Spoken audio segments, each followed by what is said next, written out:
Estamos de volta com o quinto circuito em Ford Palestras, estudando crimes. Dessa vez estamos com Touch DNA, todo contato deixa DNA. Dessa vez, convidamos uma pessoa ímpar. O Infor convidou uma perita do Exército Brasileiro, mais especificamente do Laboratório da Genética do Exército, para estar ministrando essa palestra. Esse tema tão inusitado, bem conhecido popularmente pelas pessoas, que é o DNA. É aquela história que todo contato deixa um vestígio, deixa uma marca, e ela vai explicar um pouquinho para a gente disso.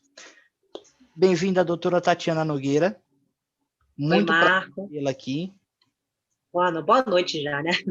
Obrigada. Boa noite. Muito obrigada pelo convite. É um prazer estar aqui com vocês, aqui no evento do Infor, pela primeira vez, né? E vamos falar um pouquinho aí sobre DNA de toque, né? Esse tema aí tão intrigante. Eu sou suspeita para falar, gosto muito. Espero aí que o pessoal goste também. Com certeza. Doutora Tatiana, só um breve esclarecimento. Quem é a doutora Tatiana Nogueira, perita do Exército Brasileiro? Vamos lá. Não é muito comum, né? As pessoas ficam surpresas, né? Quando eu falo que eu sou perita do Exército, porque de fato a gente sabe que não é muito difundida essa situação, mas eu sou do Laboratório de Genética Forense do Exército. O Exército só tem um laboratório, que é esse, fica no Rio de Janeiro. Na realidade, nas Forças Armadas, né? Nas 3 forças só tem esse laboratório. Eu sou farmacêutica, né, por formação, e sou militar também. Então, no Exército, nas Forças Armadas, principalmente você tem ali os militares, né, concursados, e tem também servidores civis concursados. E eu, no caso, fiz concurso para farmacêutico um tempinho atrás, aí, já são 22 anos de carreira. Não foram 22 anos trabalhando com genética forense, eu gosto de pontuar, isso também, minha experiência foi em laboratório de análises clínicas nos 7 primeiros anos, e depois, sim, quando o laboratório foi construído, em 2007, aí quando foi em 2008 eu passei para o laboratório de genética forense. Então eu tenho também mestrado e doutorado na área, doutorado principalmente foi mais focado aí na área da genética forense.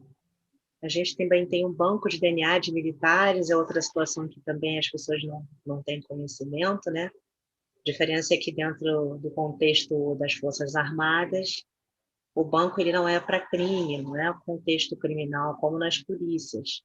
O banco é exclusivo para a identificação, né, do militar em caso de morte em serviço, assim como acontece em outros países, em outros exércitos de outros países.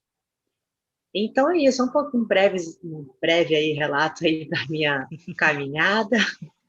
Tá certo. Doutora, vou pedir licença, aproveitando que várias pessoas já estão conectadas, já estão no chat aqui, inclusive dando boa noite, para explicar o que aconteceu com a palestra anterior à sua. Ah, tá. Sim.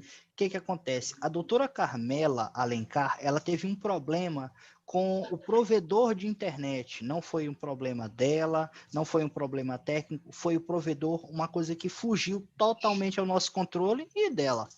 Então, o que acontece? Próximo final de semana, já está acertado com a doutora Carmela, não vamos ter palestra de 1 hora de enfermagem forense. Vamos ter um evento aberto de 2 horas de enfermagem forense. Opa! Então, já está acertado com a doutora Carmela. Os participantes do quinto circuito já ficam logo sabendo. A gente vai passar as informações para todos via e-mail, que no próximo final de semana vamos ter 2 horas de enfermagem forense e vamos também aproveitar o evento para abrir para as pessoas conhecerem enfermagem forense. Isso aí. E Com uma cereja a mais, a gente vai colocar um evento aberto, tanto para os inscritos no circuito, quanto para as pessoas que queiram se inscrever, com certificação. Pronto. Pronto, vou participar também. Muito bem-vinda. Então, doutora Tatiana, a sala é sua, pode Obrigada. compartilhar sua tela, fique à vontade, estamos aqui. Vamos lá.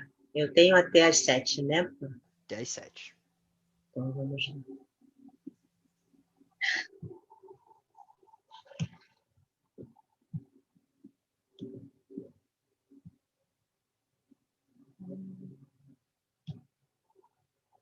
Tudo bem? Perfeito.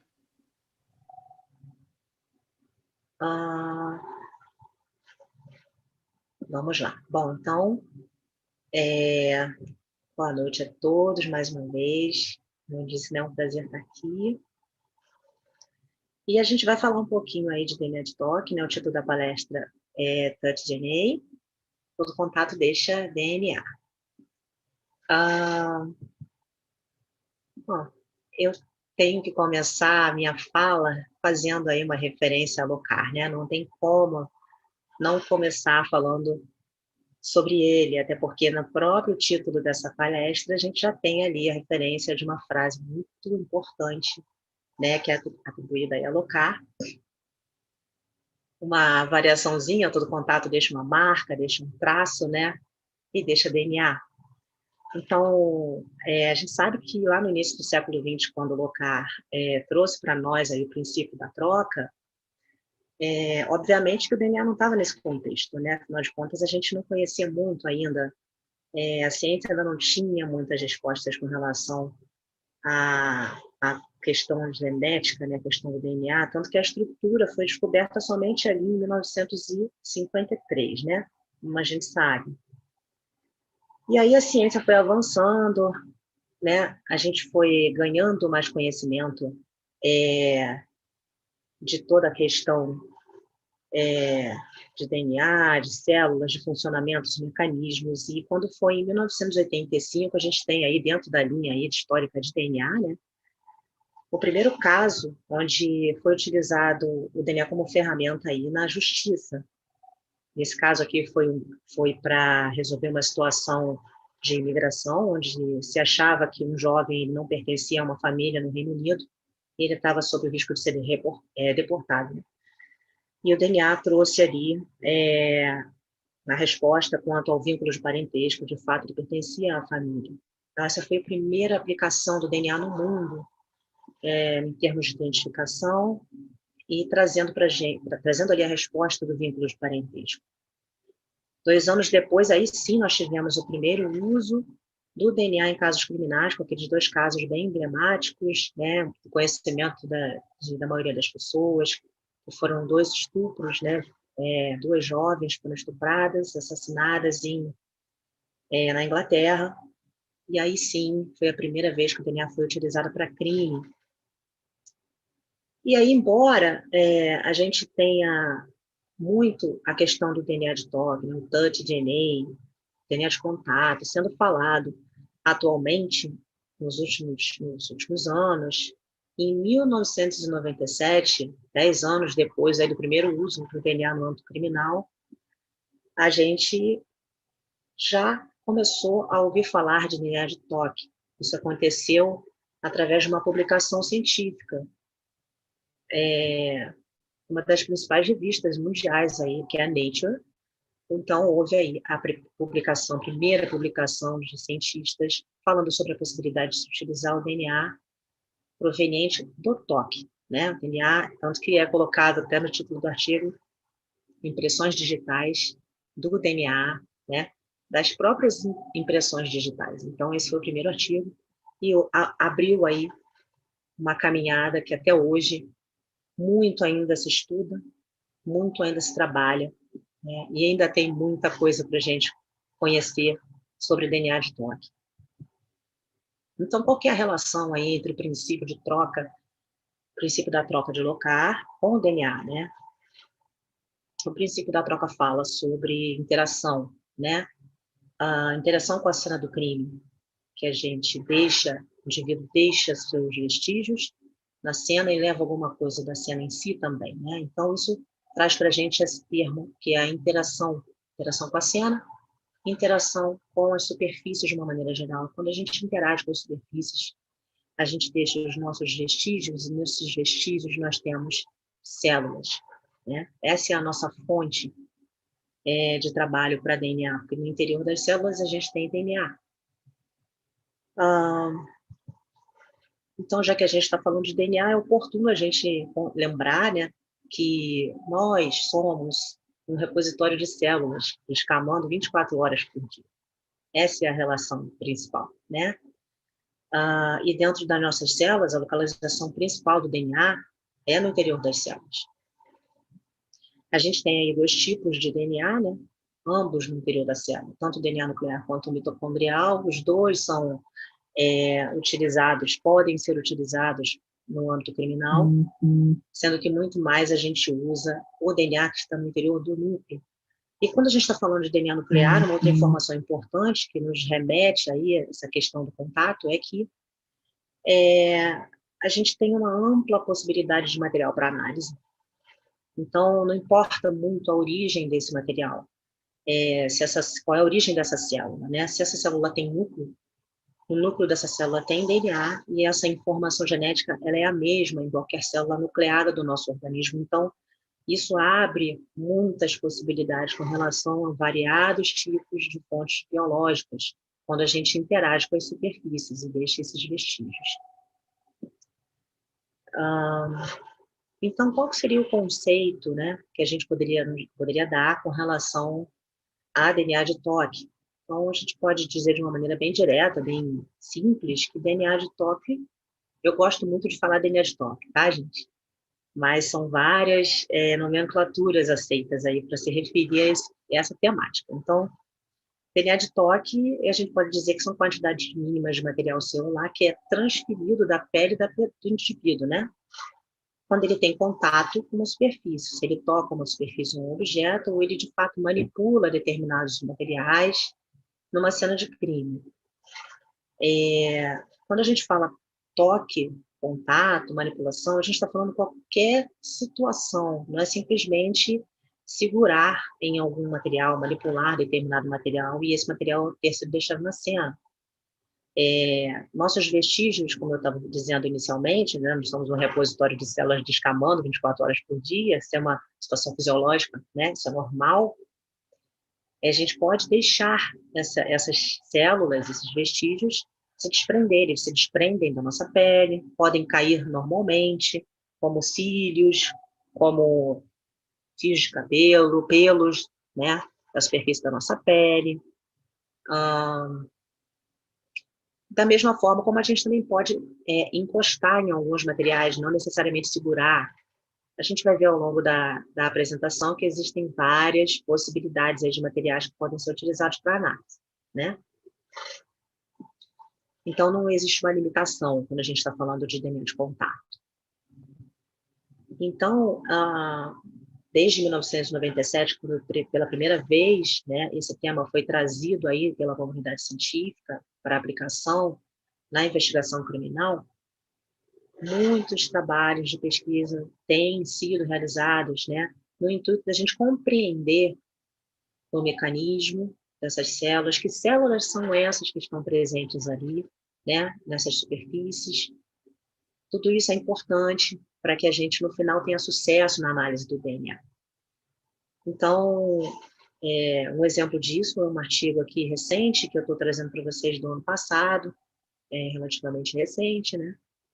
Onde o autor foi muito didático, trouxe para a gente aqui algumas hipóteses, né, de que células são essas, que produtos celulares são esses que podem ser transferidos do indivíduo para as superfícies. Então, essas são as situações, né, as teorias. Isso não está totalmente fechado, totalmente definido pela comunidade científica até hoje. Mas existem essas ideias que o DNA, que é analisado através do toque, do contato, ele pode ser proveniente de células livres, de DNA, DNA circulante, que nós também podemos ter no nosso organismo, em pouquíssimas quantidades. Pode ser proveniente de fragmentos de células, e aí desses fragmentos ainda guardar ali alguns resíduos de material genético. A célula nucleada exógena, aí sim seria o tal do produto de transferência. A célula nucleada exógena é aquela célula que tem núcleo, que ela não veio ali da palma da mão, né? A origem dela não é dali, daquele toque primário. Ela veio transferida de outro local, de outra fonte. Normalmente a gente também tem o costume de se tocar, né? Esfregar o olho, coçar o rosto, coçar o braço, enfim. Cada momento que a gente faz isso, a gente pode estar transferindo, por exemplo, células, né, dos olhos, da boca, para as pontas dos dedos, das mãos, e quando a gente segura, manipula determinado objeto, a gente transfere essas células e, consequentemente, material genético para essas outras superfícies. Além disso, células nucleadas endógenas, aí sim, do próprio contato direto, do primeiro contato, né? Aqui no exemplo da palma das mãos, a gente tem uma teoria para isso, é que a gente tem ductos, né? A gente transpira nas palmas das mãos, então a gente pode carrear algumas células das camadas mais internas da pele, e através desses ductos elas serem carreadas e chegarem até a superfície. E também queratinócitos, né? Também existem essas teorias de que, apesar de queratinizar, de queratinócitos, a gente pode também ter quantidade de DNA associada. Então, são várias hipóteses não é uma única fonte, né? São várias possibilidades que nós podemos ter de células presentes em amostras que foram tocadas, manipuladas e tiveram algum tipo de interação do indivíduo, né, com as superfícies. Isso traz para a gente algumas questões muito importantes quando a gente está falando dessa temática. Primeiro, é que quando a gente está diante de DNA, amostras de toque, a gente vai ter quantidades mínimas de DNA para ser analisado. Quantidades muito reduzidas. Essa é a primeira questão importante. Como é que eu posso dizer? Uma questão um pouco limitante, né? Que são quantidades muito reduzidas, comparando com outras fontes biológicas, se for comparar com uma amostra de sangue, por exemplo, no local, né? E sangue é muito abundante em DNA, mas eu estou falando de amostras de transferência, então essas amostras, elas naturalmente, produzidas pelo toque, elas têm quantidades muito reduzidas de DNA. Apesar disso, nós podemos gerar um perfil genético a partir dessas amostras, porque a técnica de análise de DNA, ela é muito sensível, né? E uma outra situação que nós precisamos ter em mente quando estamos diante desse tipo de material é a possibilidade grande de mistura de perfis genéticos, especialmente quando a gente lida com algum material que veio da cena do crime, em algum contexto onde vários indivíduos podem ter tocado, manipulado aquele material, aquele item, aquele objeto, aquela superfície, enfim. Então, isso vai nos trazer mistura de perfis genéticos, que é quando mais de um indivíduo, ou seja, mais de um contribuinte ali, nós vamos ter na produção daquele perfil genético. Isso é um fator complicador, dependendo do nível dessa mistura. A gente que é do DNA, a gente gosta até de dizer que mistura de perfil é um capítulo à parte na genética forense, né? DNA Stork eu também acho que porque é uma amostra mais complexa para se processar, tecnicamente falando, mas é possível. E a questão é que a gente tendo em mente essas duas situações importantes, nós temos reflexos, implicações, numa análise que ela vai desde a coleta da amostra lá na cena do crime até a produção do laudo, né? Aqui nós estamos fazendo referência com procedimentos realizados no local do crime, na cena do crime, quando eu estou falando da coleta, né? Basicamente é aqui eu estou querendo fazer essa referência. E aqui, quando eu estou falando do processamento técnico, aí sim, já dentro do laboratório, a gente indo da extração, passando por todas as etapas técnicas do laboratório, inclusive, não é extremamente importante a análise desses dados e a interpretação desses dados para que seja confeccionado o laudo. Apesar disso, apesar de eu só estar fazendo referência aqui em dois momentos, que é local e laboratório, a gente ainda tem também a investigação, né? Eu gosto sempre de pontuar, é importante pontuar que o DNA ele não é a única resposta, né? No processo da investigação, há outros elementos. Muitas vezes o DNA ele vai adicionar uma informação, ele pode, dependendo do caso, não ser determinante, mas adicionar informações importantes à investigação. Então, a gente não se restringe apenas à etapa de coleta, muito menos ao laboratório. Aqui eu estou me atendo apenas a esses dois contextos. E com isso, é importante que a gente pense também em algumas influências. Quando a amostra ela está fora do seu local natural, quando a célula está fora do seu local natural, que é o organismo, e ela está exposta no ambiente, nós podemos ter algumas situações, como eu coloquei aqui como exemplo, que é a contaminação. Essa contaminação, tanto eu estou fazendo referência aqui à contaminação com DNA de outros indivíduos, que não fazem parte daquela dinâmica, daquele contexto da cena do crime, ou por contaminação por micro-organismos, que vão nos levar à degradação, né, podem levar à degradação da molécula do DNA. A gente precisa pensar que a gente tem ali a questão ambiental associada, a influência de efeitos da temperatura, umidade, calor, variação de pH, tudo isso pode trazer aí consequências, influências para o sucesso da análise do DNA. E a questão da transferência, um outro tópico também muito importante, que precisa ser levado em consideração, né?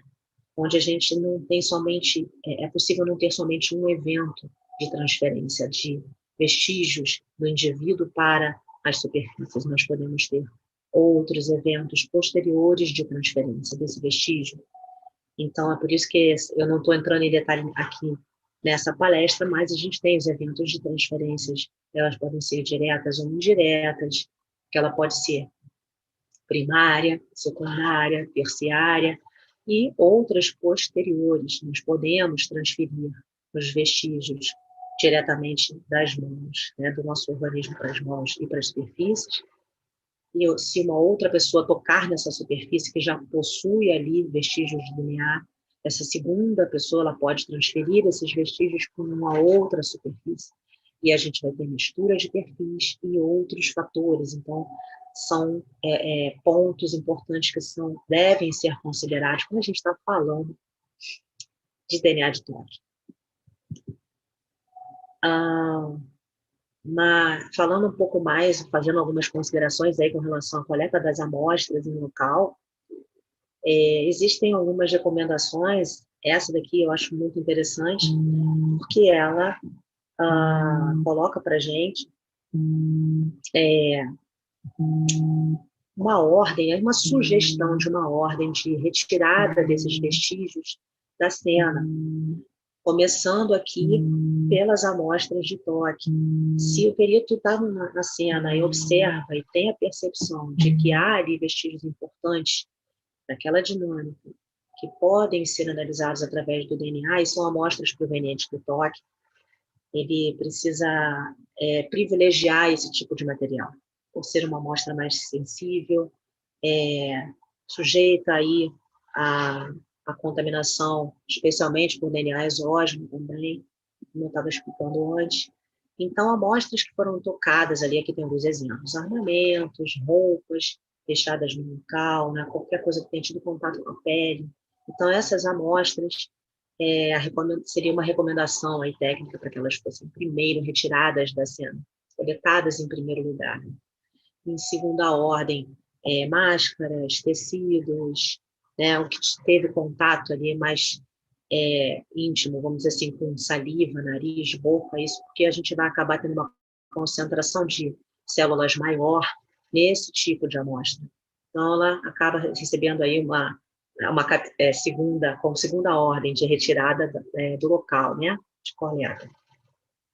O sangue seria aí uma terceira opção. O sangue é muito mais abundante em DNA, e aí roupas com manchas de sangue, armamentos com manchadas de sangue, né? E por aí vai. E por fim, aqui uma sugestão de retirar facas com sangue ali na lâmina, né? Se for o caso, preservativos, manchas de sêmen. Então, seria aí a última sugestão de ordem de retirada, de remoção dessas amostras para análise de DNA. Se a gente tem isso tudo numa cena, essa seria uma sugestão de retirada de coleta. Há vários fatores que podem implicar na amostra em si, na quantidade dessa amostra nas superfícies, na qualidade, né, na possibilidade de análise dessas amostras ou não, na viabilidade. Então, aqui tem, nesse slide aqui, elencados algumas dessas características, alguns desses fatores, tá, que podem afetar a quantidade, né, principalmente aí, de DNA de toque. Então, a primeira delas seria o tempo de contato, né? Há muitos trabalhos que falam do tempo de contato com a superfície, ele pode ser de 10 segundos, mas também existem trabalhos que falam que com 2 segundos de interação com a superfície é suficiente, outros falam 60 segundos. Bom, não passa muito disso, né? A gente encontra aí uma certa variação na literatura, mas em torno de 10 segundos um tempo plausível aí para que se tenha uma quantidade de DNA mínima para análise de DNA, né? Outra questão é que a capacidade que o indivíduo tem de doar nesse material genético, suas células, deixar seus vestígios ali na superfície, são referidos como bons ou maus doadores. Então, isso é inerente ao indivíduo, são fatores inerentes ao indivíduo. Tem pessoas que transpiram muito mais, carregam muito mais gordura, né, e com isso carregam muito mais células. Então, elas são aí classificadas como bons ou maus doadores. Superfícies porosas ou não porosas. Tem pessoas que têm o hábito de lavar muito as mãos, então, antes de tocar em qualquer coisa, são hábitos, então isso pode também retirar um pouco de célula transferida, aderida aí à superfície das mãos, dos dedos, das pontas dos dedos. A tendência que o indivíduo tem de se tocar, né? Tocar outras partes do seu corpo, principalmente rosto, cabelo, boca, olhos. Isso tudo pode levar a uma quantidade maior ou menor de material disponível para ser analisado. A pressão e a fricção nas superfícies, dependendo do tipo de objeto, né, dependendo do tipo de contato, de manipulação, isso também pode ter uma influência. E o tempo da análise, né, o tempo quando ocorreu o fato, até a coleta dessa amostra que vai ser analisada, que a gente encontra aí na literatura em torno de 40 dias, mas a temperatura ambiente, né? Mas isso é variável, tá? É bem variável. Eu já tive uma amostra que eu analisei com 6 meses e ainda tinha DNA. Só para contextualizar, dar um exemplo para vocês, isso depende da forma como ela foi coletada, qual é o método de extração que está sendo analisado, utilizado no laboratório, como essa amostra foi conservada quando ela foi coletada e como ela continua sendo conservada posteriormente, depois que ela foi para o laboratório, enfim. É uma série de fatores aí que estão em volta, né, de quando a gente fala também na relação do tempo, né, para análise. Tempo depois que ela foi coletada e quanto tempo essa amostra está viável para análise.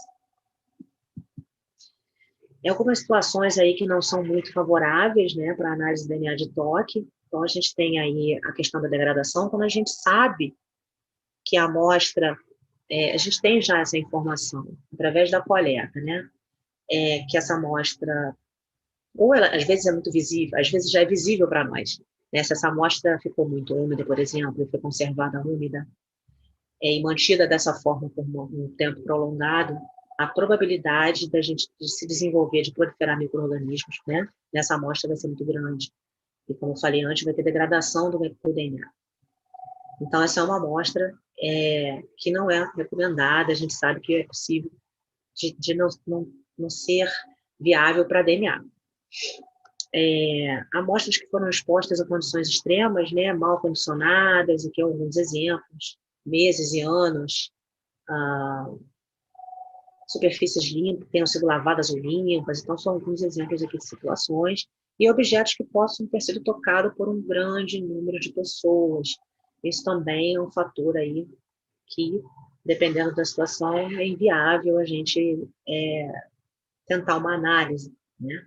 Aqui nessa foto eu coloquei um exemplo de uma amostra que foi guardada, fechada em um tubo plástico, né? Bem fechada no tubo plástico, sendo que ela ainda estava úmida.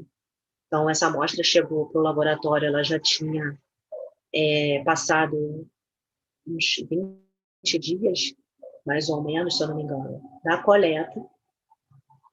E quando ela já chegou desta maneira, muita umidade no interior. Isso aqui demonstra que ela não secou apropriadamente, né? E ficou durante bastante tempo num ambiente fechado, conservando ali a umidade, e houve a proliferação de micro-organismos. Nós não conseguimos gerar perfil genético aqui nessa amostra.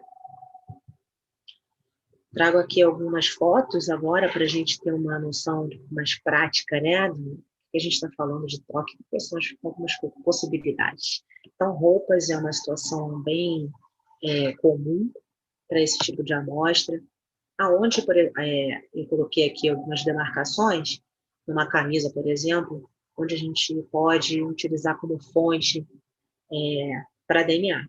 Então, gola da camisa, o que a gente precisa raciocinar é a área de contato, a área onde está tendo atrito, fricção, né? Se eu estou pensando em roupas, qualquer parte do meu corpo está tocando na roupa, obviamente. Mas algumas regiões, elas são mais apropriadas, né? Até por conta da fricção, a costura do cós da camisa gera uma fricção, né? E a gola está constantemente em contato. Quando a gente transpira, essa gola também serve ali, porque como é uma forma de manter o suor, né, ali concentrado. Então, tudo isso são fontes de células e de DNA para análise. Aqui é uma foto de uma camisa, de uma amostra real, né, onde aqui, um pouquinho abaixo da gola, a gente realizou um recorte, e esse recorte aqui é que foi analisado para gerar o perfil genético. Uma coisa que eu gosto também de pontuar com relação à roupa, foram duas peças de roupa, essa camisa e essa bermuda, que foram trazidas para análise no mesmo caso, né?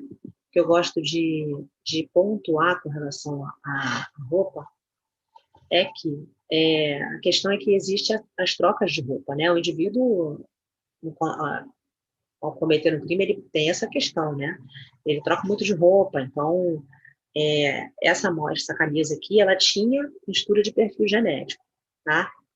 Mostrando que mais de um indivíduo pode ter utilizado ali essa camisa, ela estava muito suja, e isso também dificulta a análise. E aqui na bermuda, só tinha um perfil único, mas existe essa possibilidade, a gente não pode esquecer que pode estar diante de uma situação dessa.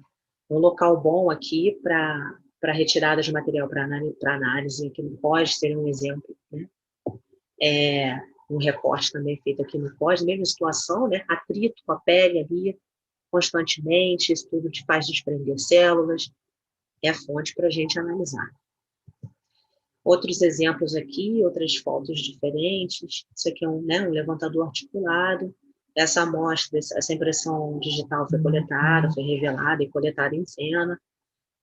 Não foi possível fazer, eles fizeram toda a fotografia, fizeram o que eles precisam fazer para o confronto com as duas fotos, e depois me passaram essa amostra para a gente fazer análise de DNA, e a gente gerou um perfil genético a partir desse levantador articulado.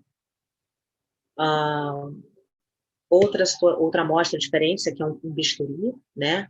Onde na lâmina a gente tem a amostra de sangue, ok, nós estamos falando de DNA de toque, mas no cabo do bisturi e na embalagem, a própria embalagem plástica, né, do bisturi, a gente conseguiu aí associar as perguntas, os quesitos, né, dos peritos com relação a essa amostra biológica, esse perfil que foi gerado aqui nesse tipo de material. E aqui a foto está um pouco grande, isso aqui é armamento, isso aqui é o guarda-mão de um fuzil Gonfal. Nós começamos a trabalhar bastante com fuzis, com armamentos, né? E aí, o que eu trago aqui é a importância da gente estar padronizando esses procedimentos, né? Tanto na coleta quanto na análise. Então, nós trabalhamos um pouco com esse tipo de material e padronizamos as metodologias com os peritos no local para a coleta, o melhor método de coleta. Apesar disso já estar bem descrito em literatura, é importante que o serviço de perícia tenha essa questão da padronização, né, dos procedimentos, tanto na coleta e o laboratório de DNA também tenha, isso já é também uma rotina padronizada ali, os seus métodos para atender esse tipo de amostra, né? Então, aqui também as impressões digitais estão reveladas, mas havia muita sobreposição, né, das impressões no armamento, então a gente acaba utilizando aí também esse tipo de amostra para análise de DNA quando é solicitado. Deixando também claro aqui que a prioridade vai para a análise patoscópica, né? E havendo a necessidade, a gente faz a análise do DNA quando é solicitado.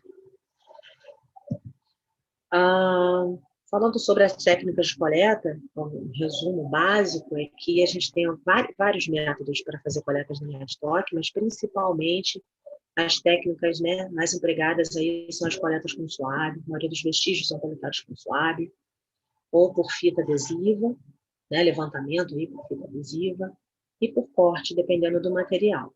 Mas ainda assim a gente tem outras, né? Eu coloquei aqui raspagem com papel de filtro, papel FTA, alguns relatos de amostras que são coletadas raspando papel de filtro nas superfícies, coleta com palito, lâmina de bisturi, raspando com lâmina de bisturi, ou utilizando dispositivos a vácuo na própria superfície, diretamente na própria superfície. Então, existem várias técnicas, mas a gente deixa aí essas três aqui, suave, levantamento com fita adesiva e corte, a depender do tipo de amostra, como as mais utilizadas, né? Especialmente a coleta com suaves. Partindo aí dessa questão, quando a gente está falando de coleta com suave, a mais utilizada é a técnica do duplo suave. Ela é a mais recomendada. Não que se a gente utilizar apenas um suave, não existe a possibilidade de análise, existe. Mas foi comprovado, né, também cientificamente que a técnica do duplo suave ela é muito efetiva quando se trata de DNA de toque. Então, nessa técnica, a gente utiliza o primeiro suave úmido e o segundo suave seco. Quando a gente faz essa prática, na primeiro suave, a gente estaria, né, hidratando as células que estão naquela superfície, porque ela está no ambiente, o ambiente resseca essas células, vamos dizer assim, desidrata essas células, então na primeira, quando a gente umedece, você favorece a hidratação dessas células e a retirada, torna-se mais facilitada, vamos dizer assim, ela adere com mais facilidade também à superfície do algodão do suave. E o segundo suave seco, ele completa essa retirada dessas células, porque na primeira passada do suave úmido, a gente já hidrata, tem o processo de hidratação dessas células que ficaram ainda ali na superfície, e o seco, ele completa essa retirada de forma mais fácil, essas células já foram previamente hidratadas, vamos dizer assim, com o primeiro suave úmido.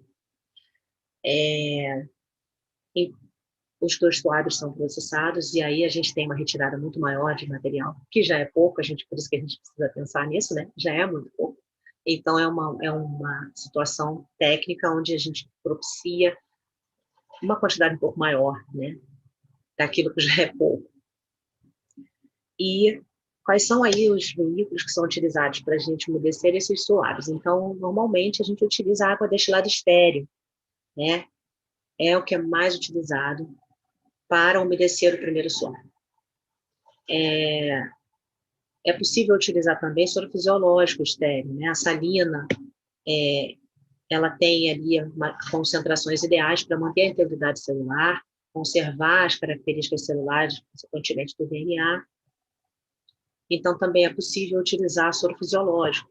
São itens muito fáceis até da gente adquirir, né? Eu até recomendo aqueles frasquinhos que vendem na farmácia, muito fácil de ter isso em mãos para poder utilizar. E outros veículos utilizados também são, como exemplo, a gente tem aqui Triton e SDS, que é o do desilsulfato de sódio, 2%, são detergentes, são reagentes muito mais atinentes ali à área laboratorial, né, reagentes de laboratório.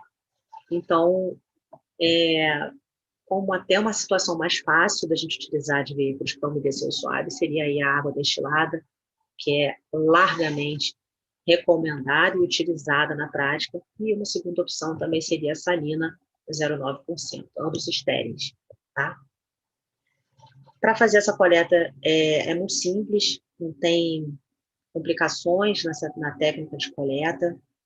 O ideal é que a gente rotacione o suave por toda a superfície de interesse, né? Para que seja ali retiradas as células, o DNA, enfim, e ele esteja aderido em toda a superfície do suave. Então, isso é muito importante, né? Procurar rotacionar o suave para ampliar ali a superfície de contato do próprio algodão do suave, ter mais material. E tem essa regra, né? A gente está falando de umidade, de material úmido. Então, se o suave está úmido, ele precisa secar.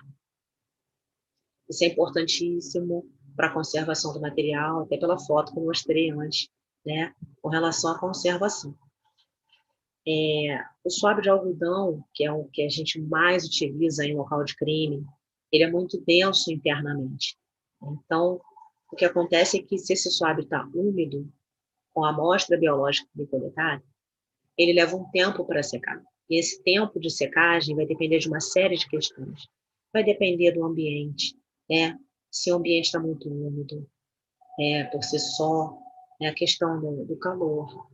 Vai depender também com relação à quantidade de água que eu utilizei para umedecer esse suave. Se eu usei uma quantidade um pouco maior, que não é muito necessário, eu vou demorar mais para ter esse suave totalmente seco, né? E o que acontece é que, às vezes, a gente pensa que o suave está seco e ele não está na parte interna, porque como ele é muito denso, né? Então, a parte externa vai secar, mas a parte interna ainda vai conservar a umidade. Então, o tempo de secagem, né, a secagem completa desse material é altamente recomendado, porque se ainda tiver umidade no interior desse algodão e ele for totalmente acondicionado, levar um tempo maior para chegar para o laboratório para ser analisado, a gente pode ter aí uma queda, como é que eu vou dizer, problemas aí maiores com relação à conservação dessa amostra e a degradação dela, né? Então, são vários desafios que a gente tem quando está trabalhando com DNA de toque. Desafios esses que estão inerentes tanto ao local do crime, na coleta, como dentro do laboratório. Então, as responsabilidades que os profissionais, que os peritos têm, elas são muito grandes, a gente sabe disso, mas ela é de ambos os lados, ela está presente em todos os processos, não somente na coleta. A coleta é o início de tudo, é o início do processo. Então, ela é extremamente importante, né? De nada adianta a gente ter no laboratório profissionais excepcionalmente bem treinados, capacitados, como são, os melhores equipamentos, toda a tecnologia, mas a coleta não ser bem realizada, com método, com técnica, com padronização.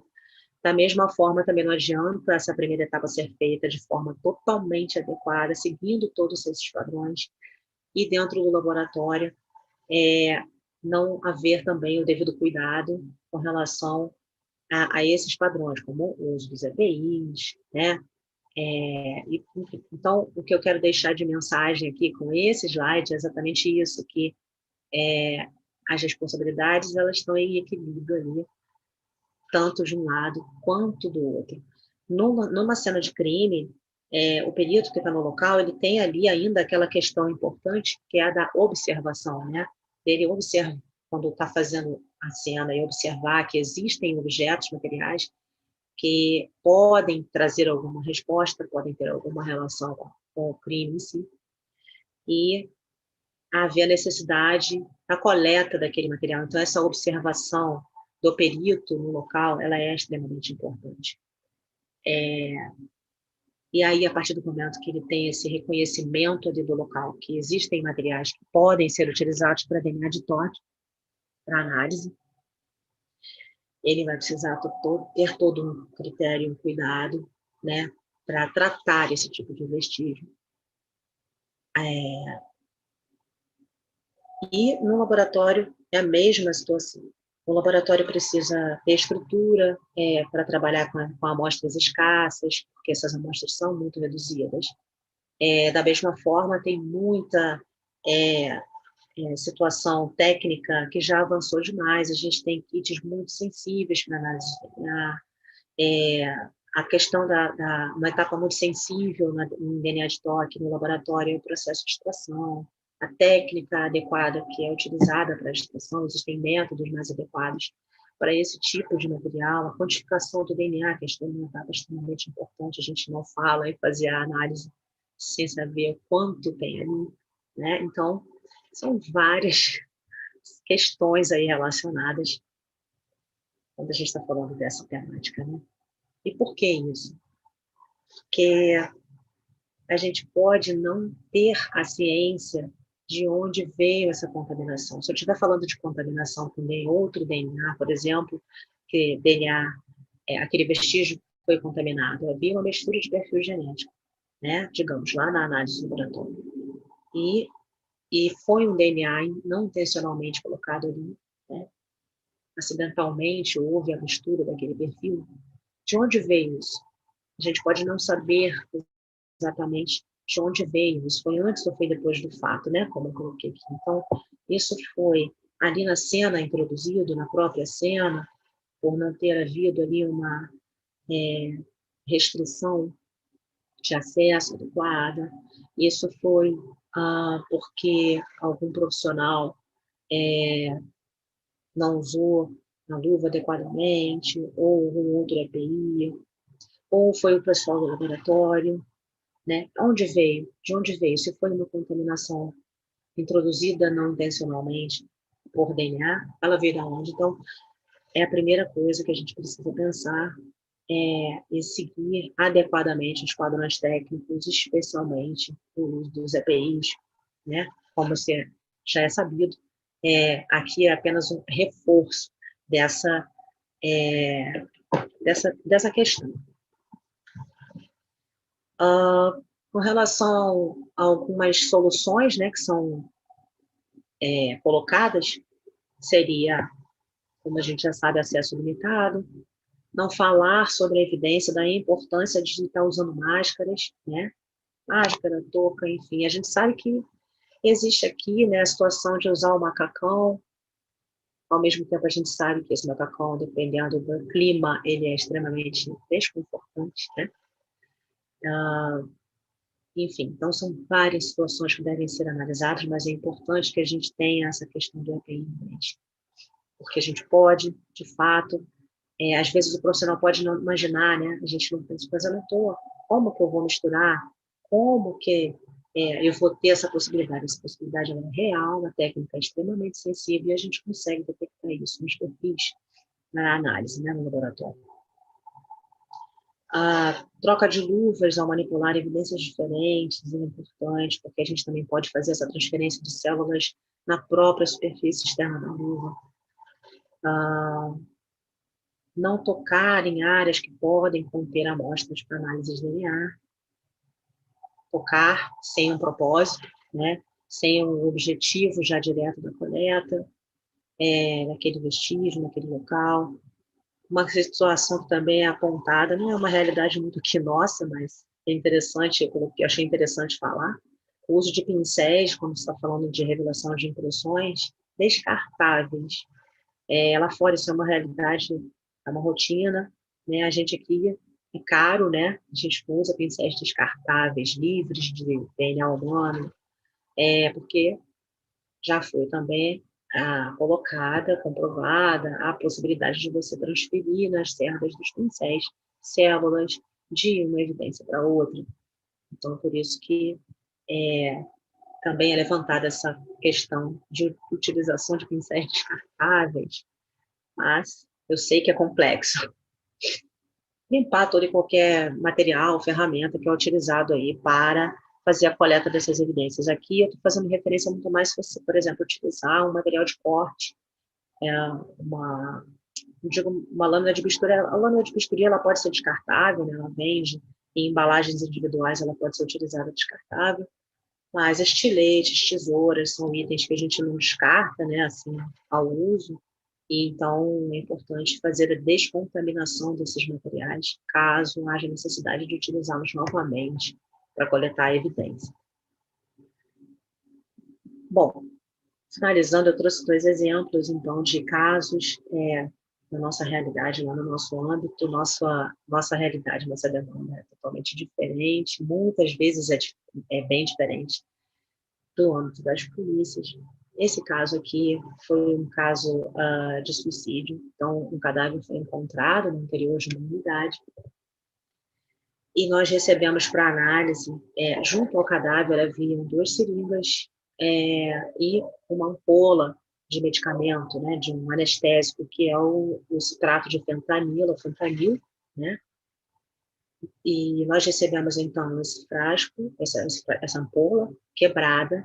Então, ela estava com as 2 partes, tanto o corpo da ampola, quanto a parte superior, que é aquela cabeça, a tampa, né, a parte de cima, com uma gaze, e as 2 seringas, ambas com agulha. Então, esses foram os materiais enviados pela perícia para a gente fazer análise do DNA. Esse material também foi enviado no caso também foi para análise toxicológica, mas nós também realizamos análise do DNA na superfície desses materiais. Então, os peritos queriam saber se somente havia o DNA da vítima nas superfícies desses materiais, ou se havia mais algum perfil genético ali naquele contexto. Eu não coloquei os resultados dos alelos aqui nessa tabela, esse foi o resultado da análise dos STRs, do DNA. A gente utilizou o kit Minifiler na época, nesse caso aqui. E eu coloquei as cores, então, para fazer uma associação aí de coincidência de alelos, né, de perfis genéticos. Então, na amostra de referência da vítima, está aqui. Na ampola de vidro, aqui, entende-se pelo corpo, tá? Esse aqui é o resultado do corpo da ampola, essa parte aqui que eu mostrei aqui nessa foto. Então, a gente fez a coleta do suave aqui nessa ampola. Fizemos também na parte de cima, que estava quebrada, né, que veio junto. Só que essa parte de cima não havia DNA, a gente não conseguiu gerar perfil genético dessa tampa da ampola, somente do corpo, e era o mesmo perfil genético da amostra de referência da vítima, e não tinha mistura de perfis, tá? Nesse caso não havia, só havia um único perfil. Isso facilita a nossa interpretação, a nossa análise, né? E as seringas, a gente... O que aconteceu foi a presença de perfil genético incompleto. Por isso que a gente tem aqui umas barrinhas verdes aqui pela metade, fazendo essa referência. Onde tem a barrinha verde pela metade foram perfis incompletos, tá? Nos marcadores genéticos analisados, e onde não tem é porque a gente não conseguiu gerar, não houve amplificação ali nesses marcadores, tá?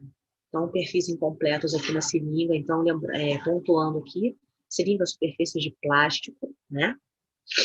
Ampola de vidro, na superfície de vidro, e as superfícies, a natureza das superfícies dos materiais, ela pode também afetar ali no sucesso dessas análises. Eu queria, inclusive, fazer uma referência aqui, uma curiosidade, nesse caso aqui, que a gente sabe que as ampolas, né, elas têm umas linhas, né? Essa aqui é um ponto de corte que a ampola tem. Essa ampola não fez parte da análise, tá? Eu só trouxe aqui, porque eu fiquei procurando uma imagem na internet de uma ampola íntegra, que eu queria mostrar aqui a linha do ponto de quebra da ampola. Então, a gente recebeu a ampola com essa parte superior junto, é que ela já estava quebrada e eu queria essa foto. Então, aqui, que é o ponto de quebra. Nós não tivemos perfil genético nessa parte, eu não coloquei ali. A gente não teve nada aqui nessa parte. Nós analisamos as duas, né? Até em separado. Existe uma curiosidade que eu queria trazer, como exemplo de observação, até para coleta, para análise sim, mas também para o profissional que está ali no local, né? Porque são tantas opções de material e o raciocínio do perito em cima de cada material, né, de coleta, é tão importante, então eu achei interessante trazer essa referência. Existe uma técnica, né, dentro do ambiente hospitalar que é utilizada com frequência para a gente quebrar essas ampolas. Obviamente que existem aí avanços, produtos aí de biossegurança, mecanismos mais do que tornam essa prática mais segura hoje em dia no ambiente hospitalar, para que o profissional ele não se machuque, ele não se corte na hora que ele está quebrando uma ampola. Mas, na prática, usualmente, né, o profissional ele costuma envolver a parte de cima da ampola com gaze, tá? Não coloca luva, ele está quebrando a ampola, está preparando uma medicação, né? Muitas vezes ele faz isso com a prática, ele não faz isso nem com luva. Então, ele coloca a gaze, então a gaze veio junto com o material, ele coloca a gaze na parte superior, segura no corpo e quebra essa ampola. Então, quando ele faz isso, a gaze ela acaba se protegendo ali, ó, o dedo, né, do profissional e, enfim, ele não se machuca, não se corta. Isso é uma prática muito utilizada aí, no ambiente hospitalar pelos profissionais. Então, essa é uma explicação pelo qual, muito provavelmente, a gente não conseguiu perfil genético nessa parte superior da ampola, porque ela estava em volta, ela estava, provavelmente, a pessoa, né, o indivíduo, a vítima, utilizou a gaze para poder quebrar, tá? E a gente só tinha DNA no corpo da ampola, não havia na parte superior. Só uma curiosidade com relação à presença de materiais, né, de células e DNA nas superfícies, né? Quando a gente precisa raciocinar na questão do toque. Essa vítima foi depois confirmada pela investigação, era um profissional de saúde. Esse medicamento ele causa, né, tem um grande potencial para causar dependência. Foi confirmado pela família que era um dependente dessa droga e foi uma fatalidade realmente que aconteceu ali no uso do fentanilo. E um caso que nós tivemos esse ano, que eu estou mostrando aqui, o importante desse caso é trazer a questão das superfícies, das possibilidades, né, que eu estou toda hora pontuando aqui com relação às possibilidades de materiais que são analisados. Então, nesse caso, aqui foi um crime contra o patrimônio, foram 3 casos independentes que aconteceram em momentos separados, em meses diferentes, inclusive, e todos eles esses 3 casos tinham uma relação entre si, em relação à autoria. No primeiro caso, nós recebemos todos esses materiais aqui, peças de roupa, uma chave inglesa, uma chave de fenda, então a gente fez análise também de toque com suave, né? Inicialmente nas ferramentas, a coleta foi feita com suave. Nas roupas, a gente utilizou recorte. E no segundo caso, nos outros 2 casos, o primeiro foi trazido para nós uma palmilha de sapato, uma roupa íntima, isso tudo foi deixado no local. E no outro tinha uma cavadeira, que ela foi utilizada para poder, para o arrombamento, né, no local, assim como essas ferramentas também foram utilizadas para o arrombamento. O indivíduo, ele utilizava esses materiais para arrombar, entrar, praticar o roubo e, curiosamente, ele deixava as roupas no local. Todo esse material, após a análise do DNA, foi constatado que o perfil genético era o mesmo dos 3 casos, relacionando os 3 casos entre si. Não havia mistura de perfil genético em nenhuma dessas amostras que foram analisadas. Aqui é só mostrando os suaves que foram coletados da cavadeira, que é um material muito maior. Então, quando a gente pensa nisso, a gente pensa onde eu vou coletar, né? Eu vou coletar onde provavelmente o indivíduo segura, né?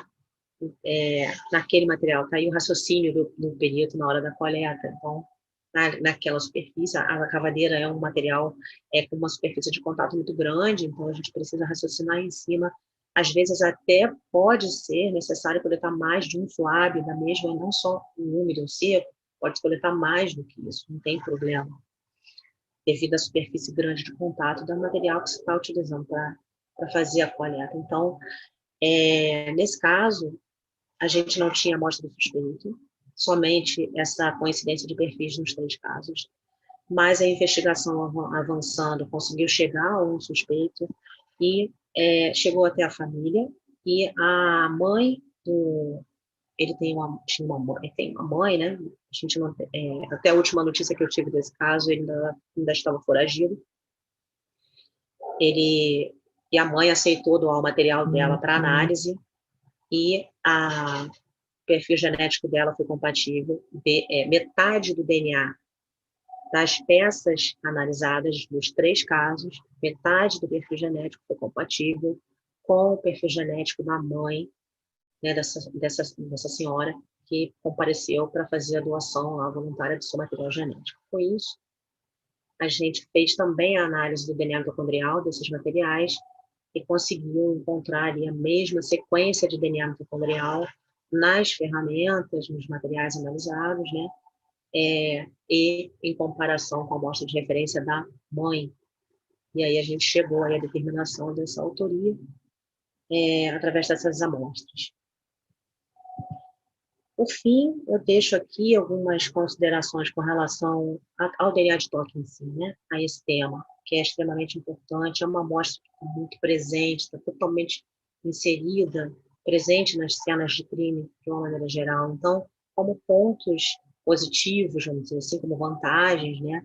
É uma potente ferramenta, sim, para a investigação criminal, porém, deve ser utilizada com muito cuidado, com muito critério, né? Com muita responsabilidade em todas as etapas do processo.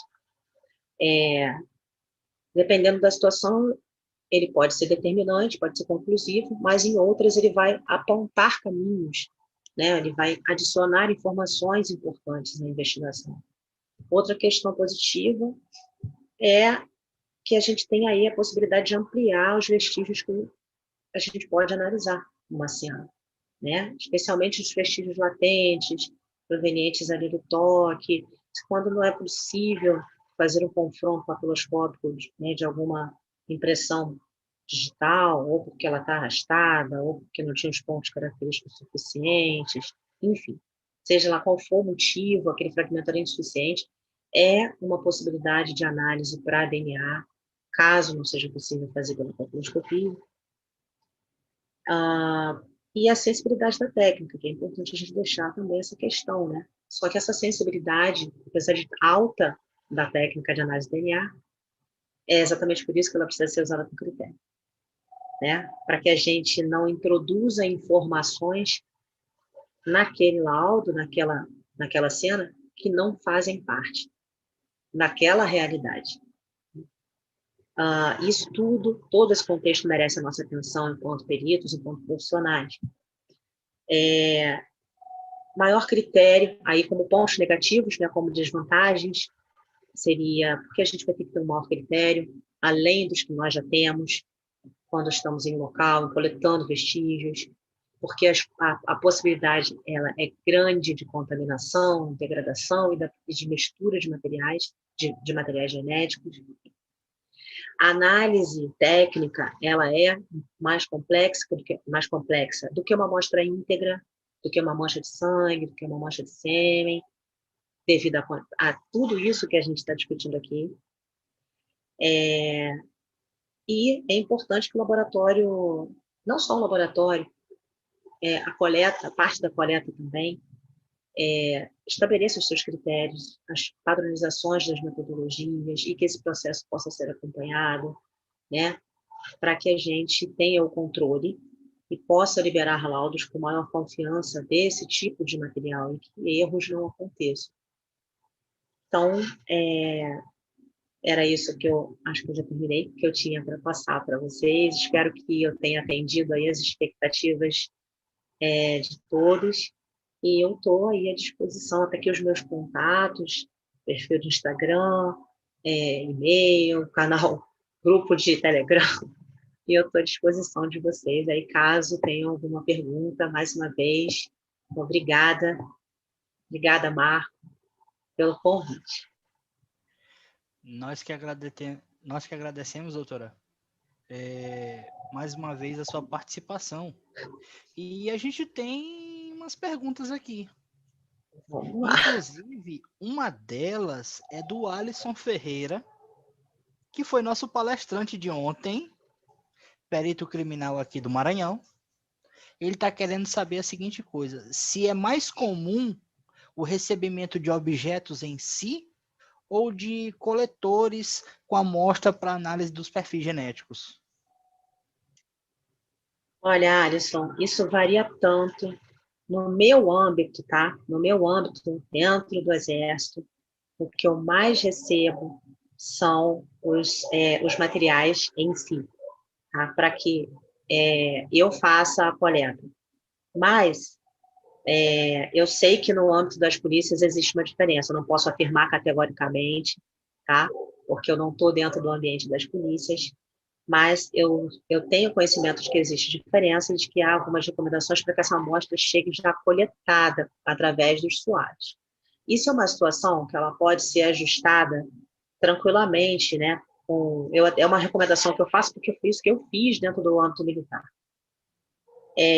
Que essa demanda, essa prática, ela seja muito conversada e ajustada com as demandas do laboratório. A minha demanda, ela é infinitamente menor do que a demanda dos laboratórios de DNA das polícias, né?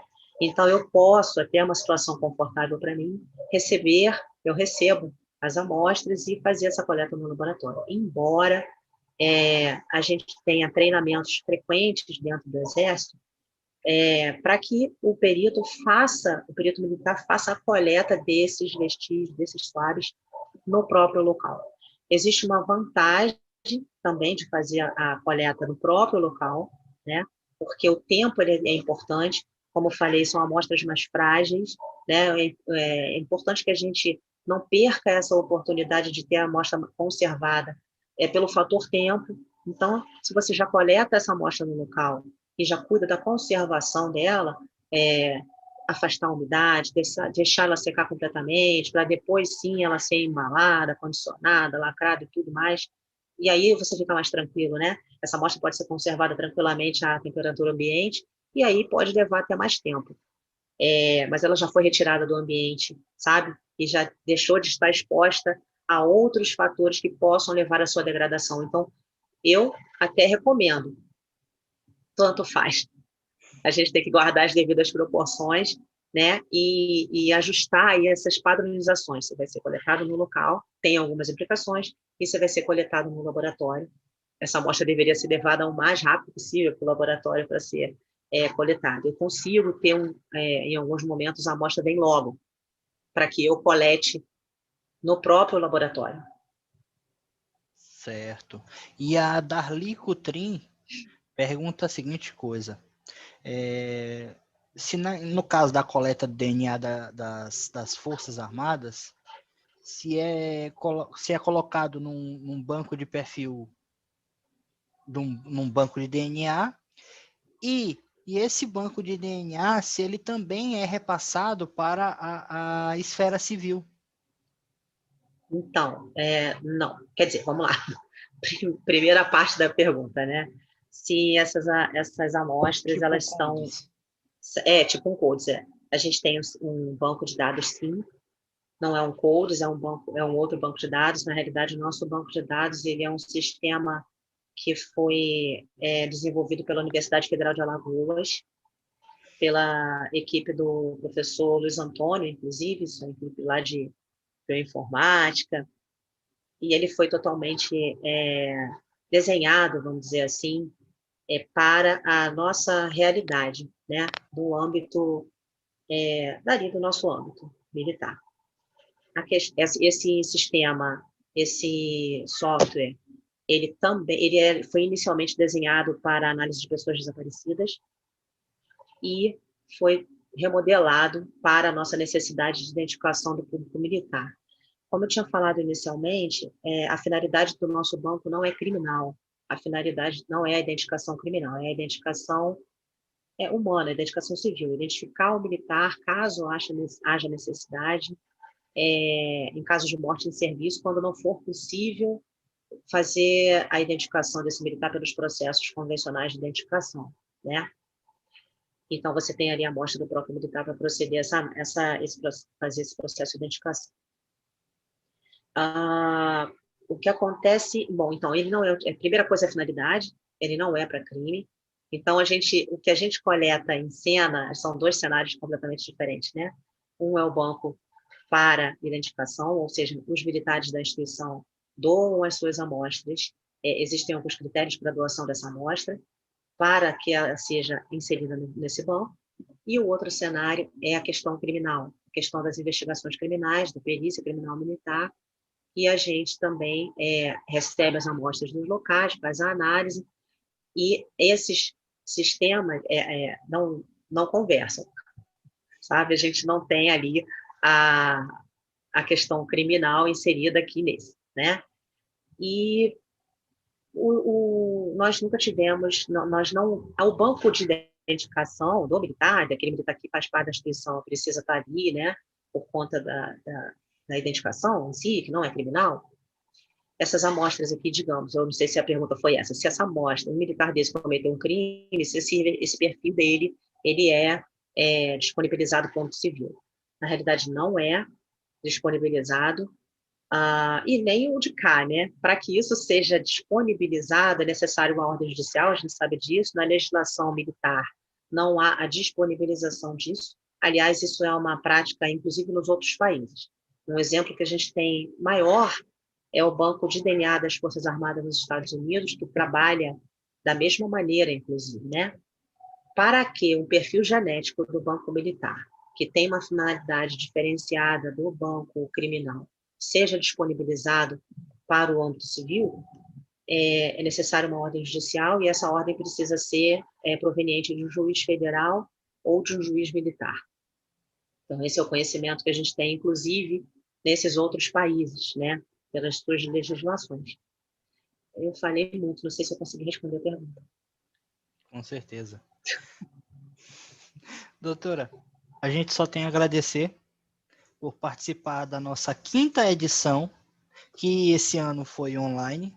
Geralmente, como as outras 4 edições, elas foram presenciais. Essa é a primeira vez que a gente está fazendo o online, tá? Então, muito obrigado pela sua participação. Eu que agradeço. Uma Para mim foi um prazer. A Darli está dizendo aqui, esclareceu as minhas dúvidas. Muito obrigado. Imagina, disponha, foi um prazer. Foi um prazer também, tá, Marcos? Eu agradeço muito aí, eu tenho tido muito contato, né, com você diretamente. Agradeço Verdade. também ao doutor Pablo, a toda a organização do evento pelo convite. É a minha primeira vez aqui participando, é uma satisfação muito grande poder falar um pouquinho também da nossa realidade lá, que sei que muitas pessoas não conhecem. Justamente. Justamente como a gente estava conversando offline, é justamente essa a nossa ideia. A ideia do Infor, trazer esses profissionais para que a população em si conheçam os profissionais, as pessoas que trabalham no ramo. Eu vou fazer uma faculdade, farmácia, biologia, direito. O direito não é só estudar aquela lei, é a aplicação da lei que faz toda a diferença. Até fiz uma publicação citando um advogado criminalista, não me recordo o nome dele, que ele diz que o advogado, para ele saber defender uma pessoa, ele tem que primeiro conhecer as outras atividades, aí sim ele vai saber onde e como aplicar o direito. Aí É que tá a verdade. história. A gente está buscando difundir esse conhecimento, mostrando para o pessoal, no seu caso, a genética, como a genética trabalha, como o pessoal do local de crime trabalha, o pessoal que faz reprodução simulada trabalha, para que o operador do direito, para aquela pessoa que gosta do mundo forense, entenda um pouco aquilo ali, para dizer, poxa, aquele negócio realmente faz diferença. E conheça as possibilidades, né? Porque quando a gente não conhece até onde vai aquela ferramenta, a gente às vezes pode perder uma grande oportunidade, né? De Com chegar a certeza. uma autoria, por exemplo. Eu acho que essa aqui é a questão que eu vejo que está muito em volta do DNA de toque. Muitos profissionais, eu estou te dando um exemplo, inclusive, da minha parte, né? Dentro da área militar, o profissional que está lá coletando a amostra no local do crime, na grande maioria, eles não têm formação na área biológica, como eu tenho. Então, para mim, é muito fácil conhecer quais são as capacidades do DNA, né? Mas o profissional que está lá, os nossos peritos militares que estão no local, a maioria não tem conhecimento da área biológica. Então, eles até ficam, mas isso é possível?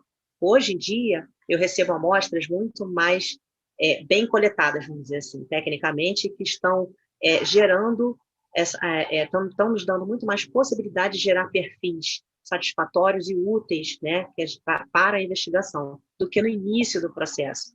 Né? Então, o treinamento, levar para eles o conhecimento, a informação de que é possível, são amostras mais complexas, tem mais critério? Ah, tem, tal, mas é possível. E a gente não desperdiça a tentativa, não é isso?